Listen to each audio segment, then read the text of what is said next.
Hello and welcome to Pelicar. This is Nuts and Bolts, episode 12. In this show, we're going to talk about fantasy world building as it pertains to RPGs, storytelling, and the realm of Pelicar in particular. I've been developing this world for about 35 years. During most of that time, I've been involved in gaming of one sort or another. I've run some great campaigns. I've done some writing and published a few things. Am I an expert? In some cases, I'm confident I can say so. In others, not so much. Today, however, we're talking about dragons. And on this one, you can trust me. Throughout the history of legend, dragons have always been with us, generally considered powerful reptilian creatures just within the hero's ability to come out on top. They have been the occasional ally to heroic figures, but generally, these intelligent beasts are an enemy to man. In Christian mythology, the dragon is described in the Old Testament as the Leviathan, a creature of the sea with fiery breath and smoke coming from its nostrils. In Revelations, the dragon is the devil himself. Asian folklore tells us dragons are magical beings usually associated with nature. They are shapeshifters, usually reclusive, but sometimes walking among man shifted into human or animal form. Their true form is that of a serpent. In the Middle East, both ancient Egypt and Mesopotamia have their own versions. And of course, the far north and the Vikings take on the legendary beast into their own lexicon of beliefs. Now, of course, we can only speak from a modern perspective.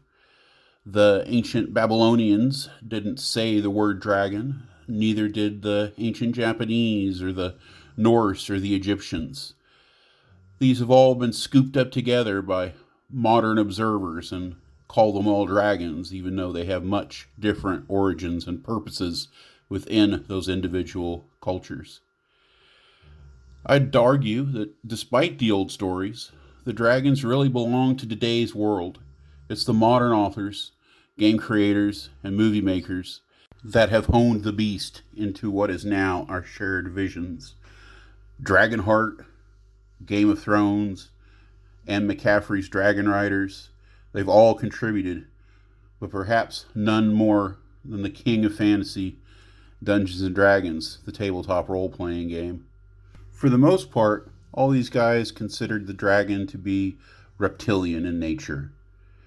In Pelicar, there are definitely some similarities, but ultimately, those dragons have elemental origins. Earth, air, fire, and water. 4 breeds. No less, no more.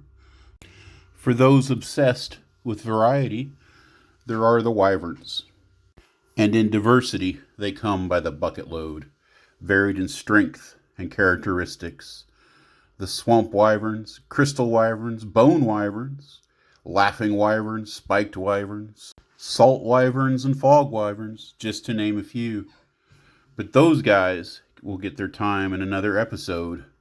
For now, we're talking about dragons. Dragons are hatched, but not from a typical looking egg. When mommy and daddy dragon gets it on, the resulting after effects will sometimes begin to attract local elemental energies and create a draconic embryo. It's a little bit of luck, but the dragon love has to occur in the proper surroundings for insemination to take place.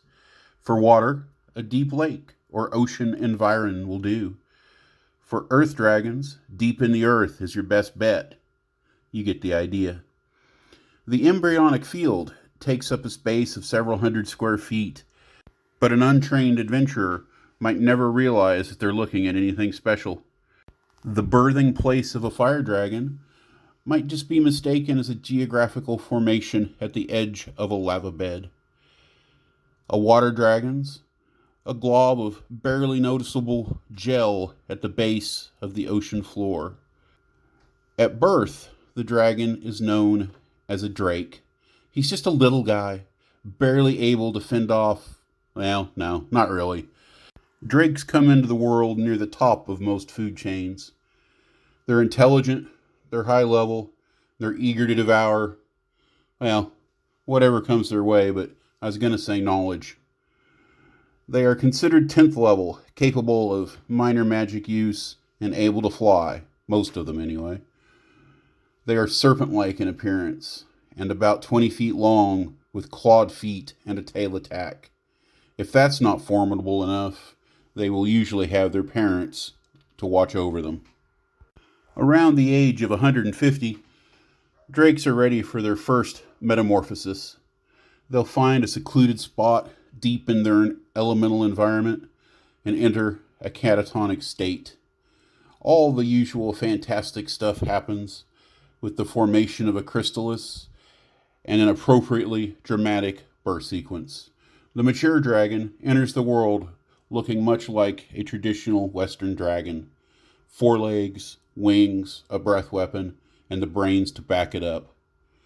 Their elemental roots are obvious. Air dragons are extraordinary flyers, wispy and nimble, barely corporeal at the extremities. Fire dragons produce heat, tongues of flame whipping off them, especially when they get a little emotional. All these guys rate at 20th level. Mature dragons will generally look to integrate themselves with like-minded cultures and may have a profound impact on local communities. Gaining allies and often maintaining their own family structures, they are far from playing the part of the isolated monster. Instead, their role is more that of the supremely powerful warlord of an opposing kingdom. Around the age of 500 years, it's time for another change. This one is sudden and spectacular to behold. They can feel it coming, a rumbling deep in their core. Over the course of days, their physical form begins to rapidly decay until suddenly they fully embrace their elemental nature. No longer is the dragon a big lizard, but an elemental worm, a living node of elemental energy. At 30th level, they are among the most powerful free-willed beings in existence. Not only do they have the physical power, a collection of magical powers, a devastating breath weapon, they also have all the perks of power that 500 years of adventuring will bring you. No doubt they will possess powerful magics and blessings bestowed by accomplishing quests in the name of various gods. In fact, they may be far up the hierarchy of the divine chain of command, perhaps working directly for a Spireman. The commonality of dragons at any age is a thing for the game master to decide. An organized family moving into even a well-developed region can change everything. A worm choosing a side in a conflict is generally enough to bring peace before it ever arrives to the battlefield. Developing any creature so wise and powerful in a fantasy setting is an important part of world building. Far from a random encounter, their existence shapes whole regions. In my world of Pelicar, they are a rarity, and they follow the same rules, free will or not, powerful divine beasts must obey. For they are not Velito, and it is for mankind to shape the world. They do not produce spiritual energy, so they are not favored by the gods, and against them they are only a pittance. But the gods are for yet another show. Many of them, in reality. I'm so glad you could join me for this expedition into the bestiary. Glad you could spend a little time with me and allow me to tell you about my world of Pelicar. Please leave a like, share, visit on Twitter, and don't forget to sub.